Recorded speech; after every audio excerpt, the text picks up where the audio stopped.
Hello everyone, दर्शन नमस्ते, welcome back to my channel. यो रहेको छ मेरो माइती घर। आज न्यू ब्लगका साथ हामी उपस्थित भइसकेका छौँ। न्यू ब्लगमा हामी जाँदैछौँ।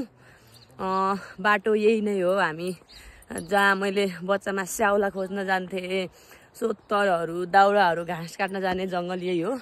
रानीवन भनेको हाम्रो बाख्राहरू चराउने खेल्नका लागि, बाख्राहरू चराउनलाई, गोरुहरू चराउनलाई जाने वन त्यो रानीवन थियो भने यो वन चाहिँ स्याउलाहरू, स्पेसली स्याउला फोकस हो। स्याउला दाउरा घाँस त हाम्रो बारीमा घरमै भइ नै राख्थ्यो, दाउरा पनि भइ नै राख्थ्यो। कहिलेकाहीँ साथीहरूसँग धेरै रहर लाग्यो भने मात्रै जाने हो।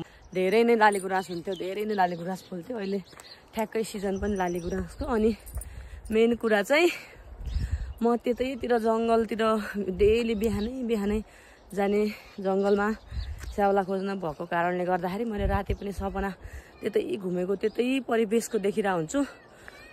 त्यो कारणले गर्दाखेरि त्यहाँ मैले एउटा नेजा दिनुपर्ने थियो। सो म त्यहीँ जाँदैछु, मेरो डबल काम भन्नु। तल बाटो हो, बाटो चाहिँ एकदम ठाडो छ। म चाहिँ स्कुल जानुभन्दा अगाडि स्याउला खोजेर घर पुगिसक्थेँ। घडी हुन्थेन। घडी कसरी हेर्थेँ भने त्यो डाँडा छ नि, त्यो रुखहरू छ नि, त्यो जङ्गलको बिचमा घाम पुगेपछि चाहिँ 10 बजेको स्कुल हुन्थ्यो। त्यहाँ घाम पुग्यो भने यस्तै 8 साढे 8 बज्छ। त्यहाँ घाम पुगन्जेल मैले घर पुगिसक्नु पर्थ्यो स्याउलाको भारी ल्याएर। फेरि भारीमा होइन, हामी डोकोमा जान्थ्यौँ कि स्याउला खोजेर।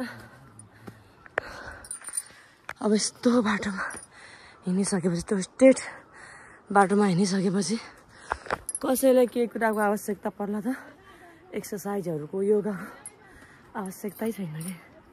बाटो भएर आयौँ हामी, यहाँ निस्किने हो। पहिला स्याउलाको भारीहरू भुइँमा राखेर यो काफल कति खान्थेँ। यहाँ मेरो भदै पनि मेरो साथ दिन गइरहेको थिएँ। खासमा ऊ छाई माग्न जान लाग्थेँ उतातिर। मैले आइज दाजुहरूले छाई माग्दा भनेर साथी ल्याएर आएँ। हाम्रो जङ्गल स्टार्ट हुन्छ यतातिरको ठाउँ भनेको। अब यो पछि त हाम्रो माइती घर नै आयो अरे। त्यो छ नि अगाडि, यहाँनिर बाँसहरूको उतापट्टि चाहिँ माइती घर नै आइ नै हाल्यो। अब यता घरहरू बन्दैछन् फेरि। अनि अब यो रुखपछि जङ्गल स्टार्ट हुन्छ।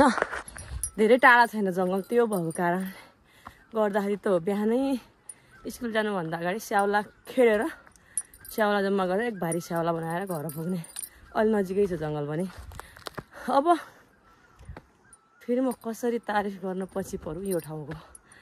माछा मार्न नदी नजिक छ, जङ्गल जान, स्याउला जान जङ्गल नजिक छ, गोरु बाख्राहरू चराउन वन चराउन नजिक छ, सबै सुविधा छ भनेपछि कसरी नगरौँ के म तारिफ, कसरी न।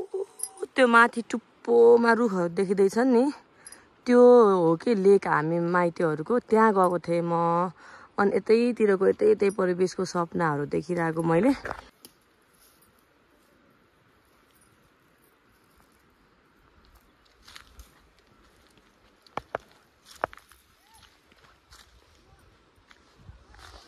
अब नेजाहरू सबै बाँधिसकेपछि स्याउला, जुन यो स्याउलालाई पातहरू झरेको हुन्छ नि, यो स्याउलाहरू जुन खोज्दै बच्चा हुँदाखेरि त्यो ठाउँमा म पुगिसकेको छु। अब लालीगुराँस पनि फुल्छ। मलाई थाहा छ कहाँनिर धेरै लालीगुराँस पाउँछ, कहाँनिर रुखहरू छन् भन्ने पनि यति पनि एकिन्छ कि मलाई। यो ठाउँमा चाहिँ अलिअलि हुन्छ लालीगुराँसहरू, किनभने बाटो नजिक भएको कारणले गर्दाखेरि धेरै टिप्छन् पनि। अलि भित्रतिर हो पाउने। अब कतिको फुलेको छ हेरौँ। यहाँनिर यो ठाउँमा यता फुलेको छ लालीगुराँस। यो जङ्गल यस्तै हो कि स्याउला खोज्नको लागि यस्तो राम्रो ठाउँ हो यो। भुइँमा यस्तो मजाले सफा हुन्छ कि अहिले त कोही पनि मान्छेहरू स्याउलाहरू खेड्ने पनि खोज्ने पनि नहुँदो रहेछन् कि। मजाले छ नि त यो कलेक्सन गर्नको लागि। नत्र पहिला चाहिँ बिहान आउँदाखेरि त्यहाँ पुरै नाङ्गै हुन्थ्यो कि, यस्तो सफा। हामी पुग्नुभन्दा अगाडि राति नै आइसक्यो, यस्तो सफा हुन्थ्यो कि। अहिले चाहिँ जनसङ्ख्या साँच्चीकै छैन कि गाउँमा। अब गोरु बाख्रा नै पाल्न छोडिसक्यो। अनि सबैभन्दा फेभरेट ठाउँ यो स्याउला खोज्नको लागि किन हो भने माथिको जति पनि स्याउलाहरू छ नि, बगेर यता आउँथ्यो कि यो ठाउँमा आउँथ्यो अनि यताबाट सबै स्याउलाहरू खोज्दै खोज्दै झाडो लगाउँदै यता जम्मा गरिसकेपछि त्यहाँ राख्यो भने चाहिँ थोरै स्याउला पनि धेरै लाग्ने के अनि यो ठाउँ हामी अघि भर्खर आएको बाटो स्टार्टिङमा त्यही हो अनि यहाँनिर एउटा कलेक्सन गर्ने फेरि यहाँबाट गएर यहाँबाट सबै अहिले त कति स्याउलाहरू छ कि अहिले त कति स्याउलाहरू छ आफ्नो भारीहरू बनाइसकेपछि यो ठाउँमा यसरी थकाइ मारेर बस्थ्यौँ मलाई त यो जङ्गल पाखा पखेराहरू यतै स्याउला खोजिरहेको यतै लालीगुराँस टिपिरहेको यतै हुन्छ नि घुमिरहेको देखिरहेको हुन्छ कि सपनामा पनि त्यो कारणले गर्दाखेरि आज म यहाँ आएको पनि छु पुरानो माया पुरानो मेमोरी पुरानो यादहरू त ताजा हुने नै भयो त्यो सबले गर्दाखेरि अहिले त कति धेरै स्याउला छ कि हुन्छ नि यसरी जम्मा गर्ने हुन्छ नि रुखबाट खसेको यस्तो यो जम्मा गरेर अनि यसरी गर्छ हेरेपछि एकैछिनमा कति धेरै बन्छ अहिले यस्तो गऱ्यो भने एकैछिनमा यसरी यति धेरै बन्छ कि यसरी सबैभन्दा राम्रो स्याउलाहरू मध्येमा सबैभन्दा राम्रो फलाँटको स्याउला पनि मानिन्छ कि गोठमा राख्दाखेरि अरू स्याउलाहरू छिटै कच्याङ कुचुङ भने भाँसिने गोठमा नै नासुने हुन्छ भने यो चाहिँ गोरु बाख्राहरूको गोठमा राख्दाखेरि सुत्न पनि इजी हुने चिप्लो राम्रो हुने भयो नि त अनि पछि मल पनि लाग्ने के मजाले कुहिने भयो नि त माथिबाट ठाउँ स्याउला खोज्नका लागि झगडा हुने भनेको यो हो के त्यो कुनाहरूबाट यतातिरबाट चारैतिरबाट ल्याएर यहाँनिर यो खोलानिर जम्मा गर्न सजिलो हुने भयो भर्न सजिलो हुने भयो नि त त्यो कारणले गर्दाखेरि यो ठाउँमा यहाँनिर स्याउला खोज्नको लागि पनि खोज हुन्थ्यो अब जङ्गलहरू पनि त्यस्तो फोहोरहरू कच्याङ कुच्याङ हुँदैन कि अनि यहाँदेखि त्यो डाँडादेखि स्याउला खोजेर ल्याएर यहाँ ल्याएर अनि सब सिधै तल खोलामा राख्थ्यौँ कि अनि त्यतिर लाली गुराँसहरू पनि बोटहरू थियो अहिले छ कि छ उतातिर त्यहाँ फुलेको पनि छ बोटहरू पनि छ अलिकति लाली गुराँस बेसी हुने ठाउँ भनेको योदेखि उता पल्लो पाटोमा हो कतिको छ त्यहाँ हेरौँ है स्याउला खोज्नको लागि एकदमै फेमस ठाउँ थियो क्या हामी हुँदाखेरि अहिले त अब मान्छे छैन स्याउला खोज्ने मान्छे कहाँबाट हुनु उति बेला त बिहान हामी स्कुलबाट यहाँ स्याउला खोज्न आउँदाखेरि पुरै जङ्गल खाली हुन्थ्यो कि रातभरि झरेको स्याउलाहरू पनि पाइन्थेन यस्तो हुन्थ्यो अहिले त कति धेरै स्याउला है माई गड अनि यो जङ्गल कति राम्रो के हो एक्सप्लेन गरेरै साध्य छैन ल यस्तो मजाले रुखहरू भएको एउटा पनि सानो झारहरू पनि नभएको सफा भुइँतिर यस्तो जङ्गल छ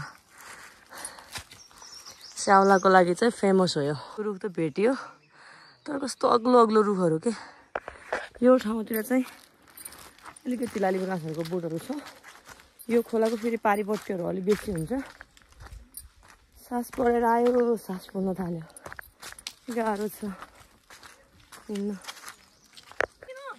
झर्दैन कि त्यस्तो हुनु थियो बिस्तारै धेरै नटिप गाई जाउँ त्यसो नटिप न फुलेको मात्रै ओहो ल थ्याङ्क यू मेरो भाइ सेलझाडको फुल छ लाली गुराँसको रुखहरू मजाले फुलेको छ होइन रुखहरू अलि यस्तै भएर हो कि सजिलो ठाउँमा हुन्छ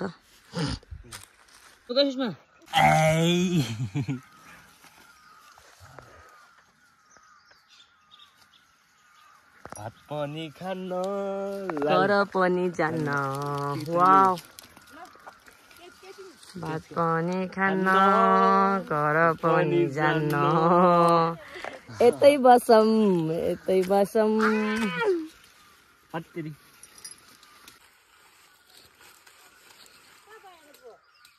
भयो के नटिप धेरै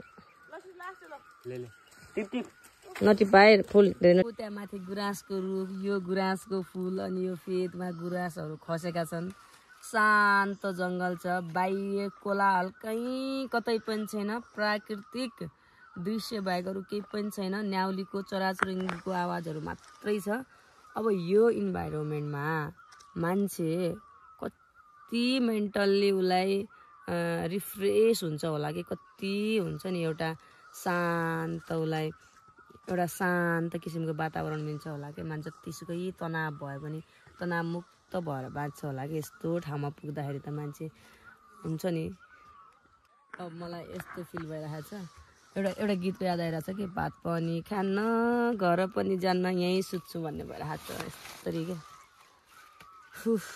साँच्चै प्रकृति तिमी महान छौ। सलाम छ प्रकृति तिमीलाई। लाली गुराँस पनि टिप्यो हजुरहरू सम्पूर्णको लागि यो लाली गुराँस। र मैले यो जङ्गलमा सँगै खेल्ने स्पेसली इन्दु, प्रिया, कमला, गीता दिजु, बिन्दु दिजु, रन्जु दिजु, कति धेरैलाई सम्झेको छु। त्यसै गरी सुशीलासँग त म कति आउँथेँ। सबैलाई म यो जति पनि छुटेका छन् सम्पूर्णलाई मैले सम्झेको छु। यो लाली गुराँसहरू टिपेको हामीले सँगै यहाँ स्याउलाहरू जम्मा गरेको, स्याउला खेडेको, स्याउलाहरू दाउराहरू भाँचेको सबै मेमोरी मेरो ताजा नै छ, ताजा नै थियो। अहिले यो जङ्गलमा आएपछि त झन् पुरै ताजा फ्रेस भएको छ। मैले यो सेलझाडको यो भ्लग भिडियो मलाई थाहा छ अरूले कहिल्यै नहेरे पनि मसँग काम गर्ने मसँग जो यहाँसँगै स्याउला सोतरहरू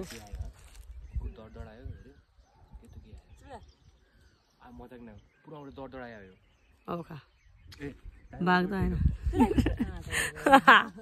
कोही अन्यमा तल जाउँला। अनि मसँग जति पनि सँगै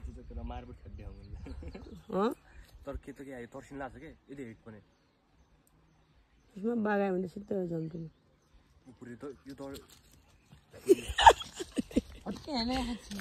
आउँछ भने बाघलाई घर फिर्ता हुँदैछ। यसरी लाली गुराँस यसरी फुलेको छ भिरहरूमा। उता चाहिँ यो बाटो फेरि अर्को गाउँ जाने बाटो छ क्या, त्यहाँ त्यो भएको कारणले गर्दाखेरि खेचरहरू जाँदैछन्। देखाउँछु है। सबै कालो झारहरू भरिएको रहेछ। पहिला त सफा थियो, हामी घाम ताप्थ्यौँ, बाख्रा चराउँथ्यौँ। त्यसको झाडी चाहिँ पुरै भरेको थियो। यहाँ चाहिँ सफा देखेँ अहिले मैले। पहिला त एकदम घना जङ्गल थियो। अनि पारी खच्चरहरू जाँदैछन्। उता माथिको गाउँमा जान्छन् होला खच्चरहरू। यसरी अब यतातिर गाडी छैन नि त, त्यो कारणले गर्दाखेरि, गाडी नभएको कारणले गर्दाखेरि खच्चरमा बोकाइन्छ सामानहरू। यसो जाँदैछन्। लाली गुराँस टिप्ने ठाउँबाट मेन बाटोतिर अहिले खच्चरहरू हिँड्दैछन्। यो घर जाने बाटोमा हामी पुगिसकेका छौँ। राति पनि हुनै आँट्यो।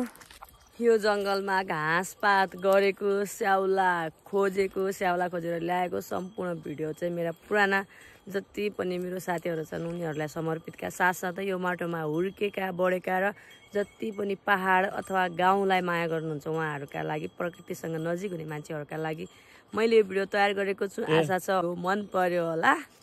यो भिडियो अन्तिमसम्म हेरिदिनु भएकोमा धेरै धेरै धन्यवाद। आउने दिनहरूमा पनि मेरो भिडियोलाई यसरी नै माया गरिदिनु होला। By by.